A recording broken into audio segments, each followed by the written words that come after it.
Welcome to doctor NYR YouTube channel. इस video का जो टॉपिक रहेगा आज वो रहेगा स्पर्म। स्पर्म के साथ साथ कुछ फंक्शंस पढ़ेंगे, मेल रिप्रोडक्टिव सिस्टम और फीमेल रिप्रोडक्टिव सिस्टम, और इसके साथ साथ कुछ ऑर्गन्स देखेंगे, होमोलॉगस ऑर्गन्स।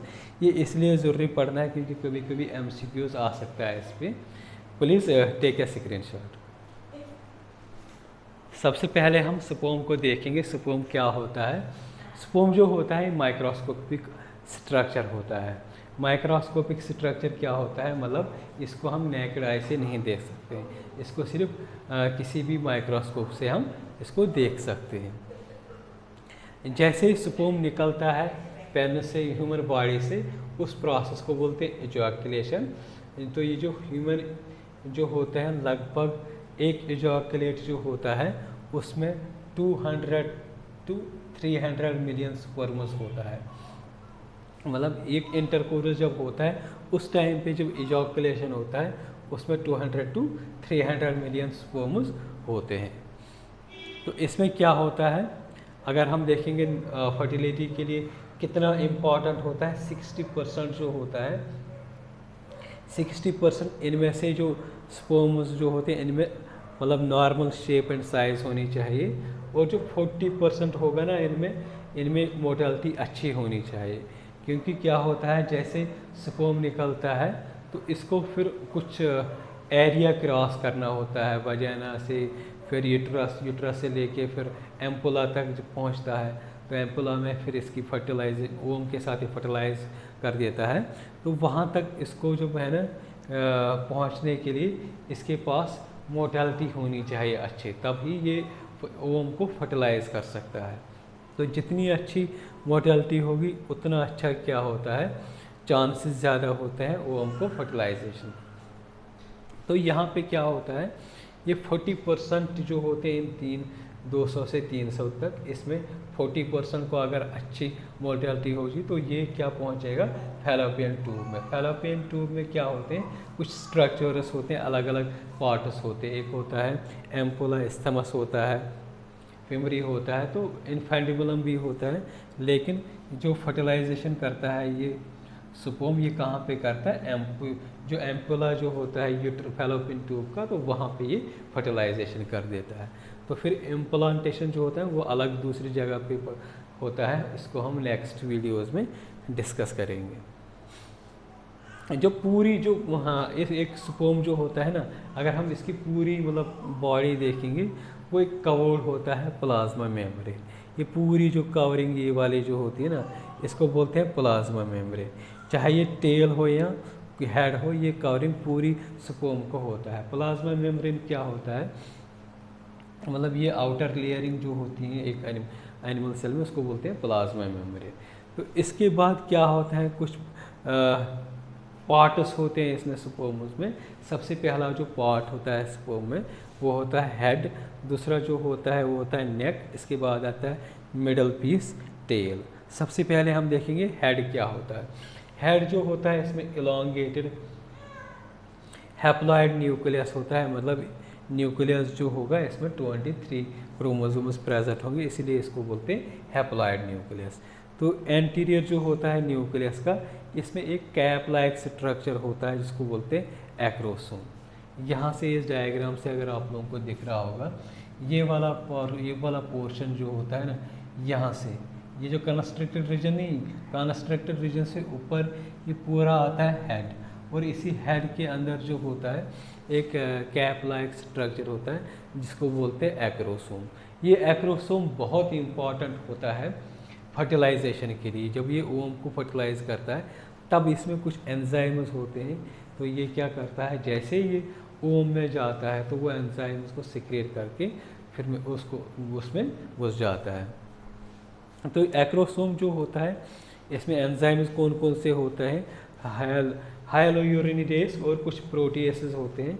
तो ये क्या करते हैं, ये ओम को पेनिट्रेट करने में हेल्प कर देते हैं। मतलब जो ओम का जो लेयर होता है, वॉल जो होता है सेल वॉल उसका, तो उसको क्या करता है, एक उस लेयर को ये तोड़ के फिर ये अंदर जाता है।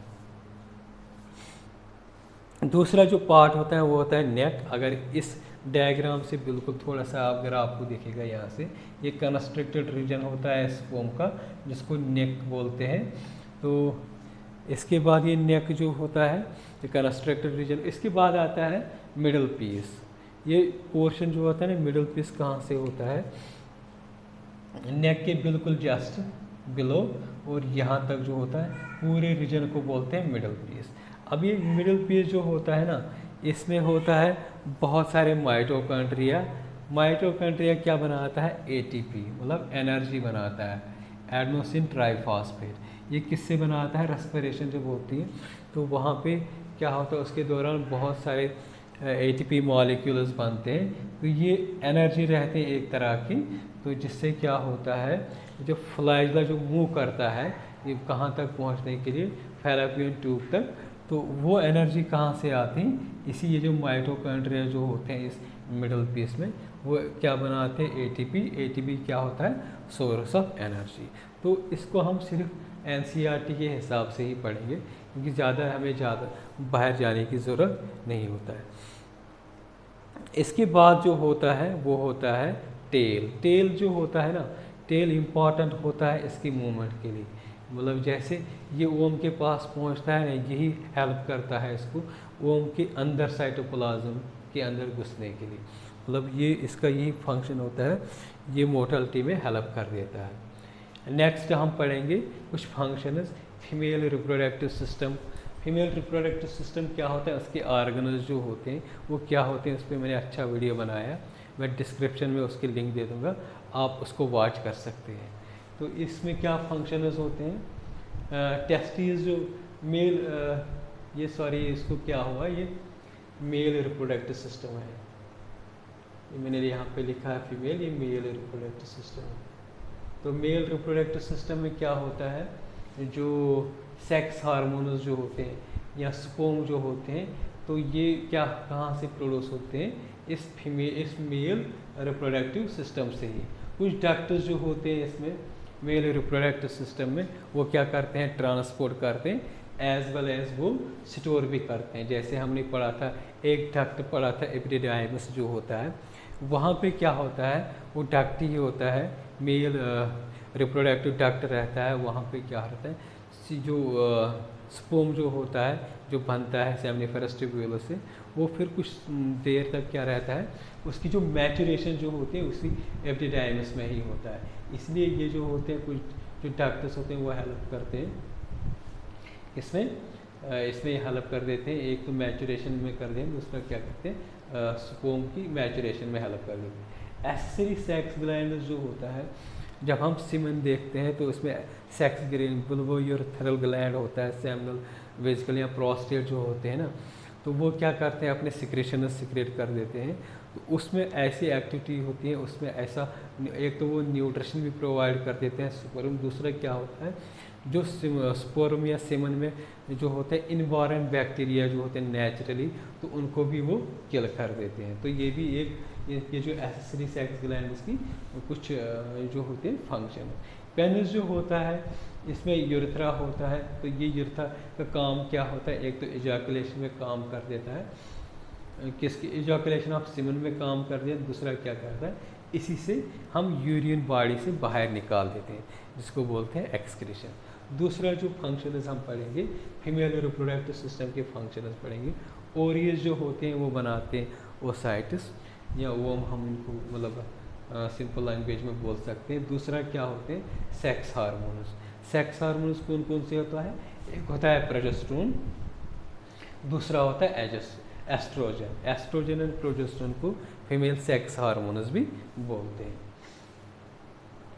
तो यूट्राइन ट्यूब्स जो होते हैं, अगर हमने अभी मतलब नेक्स्ट वीडियो में हम देखेंगे, तो ये क्या करता है, ये ट्रांसपोर्ट करता है, और यही से इसी यूट्राइन ट्यूब से क्या होता है, फर्टिलाइजेशन होता है। एम्पुला में क्या होता है, एक रीजन होता है यूट्राइन ट्यूब में, तो वहीं पे फर्टिलाइजेशन होता है। दूसरा क्या होता है, वो ट्रांसपोर्ट, स्पर्म भी उसी मतलब उसी रास्ते से, उसी फैलोपियन ट्यूब में ट्रांसपोर्ट हो जाता है, एज वेल एज ओम भी इसी से ट्रांसपोर्ट हो जाता है। यूट्रस जो होता है, जब हम फर्टिलाइजेशन होती है यूट्राइन फैलोपियन ट्यूब में, लेकिन जब फर्टिलाइज्ड एग आता है तो वो फिर कहाँ पे रुकता है, कहाँ पे चिपक जाता है, जिसको बोलते हैं इम्प्लांटेशन।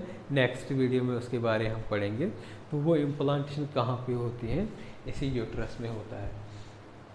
मेमोरी ग्लैंड्स जो होते हैं वो भी इम्पॉर्टेंट होती हैं, उनकी फंक्शन क्या होते हैं, वो क्या करते हैं, एक तो सिक्रीट सिंथेसिस करते हैं, दूसरा क्या होता है सिक्रीट करता है, तीसरा जो होता है इजेक्ट करते हैं मिल्क, जो एक ऑफ स्प्रिंग के लिए बहुत ही इम्पॉर्टेंट होता है। इसलिए मेमोरी ग्लैंड का यही, इसलिए ये रिप्रोडक्टिव आर्गन की जो ऑफ स्प्रिंग होता है, रिप्रोडक्शन के दौरान जो ऑफ स्प्रिंग बच्चा बनता है तो उसके लिए मिल्क बहुत ज़रूरी होता है। तो ये उसके लिए इसका ये फंक्शन होता है synthesis, secretion and ejection of milk.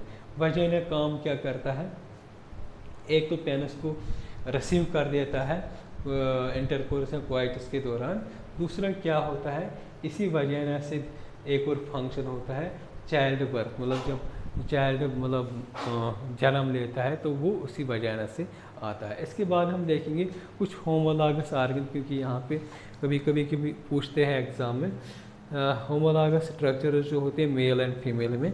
अगर हम फीमेल्स मैंने इस साइड लिखें और मेल में मैंने इस साइड लिखा, जैसे फीमेल्स में हम देखते हैं ओरीज, तो इसका होमोलॉगस मेल्स में क्या होता है टेस्टिस। इसी तरीके से ओम देखते हैं फीमेल्स में, तो इसको होमोलॉगस आर्गन मेल में क्या होता है स्पर्म होता है। लेबिया मजोरा क्या होता है, इसका जो होता है होमोलॉगस आर्गन स्क्रोटम। क्लैटरस जो होता है इसमें फीमेल में, इसका जो होमोलॉगस मेल में होता है वो होता है पेनिस। तो अगर आप लोगों को हमारा ये वीडियो अच्छा लगा होगा, प्लीज़ इस चैनल को सब्सक्राइब कर दीजिएगा, वीडियो को लाइक एंड शेयर कर दीजिएगा। Thank you very much.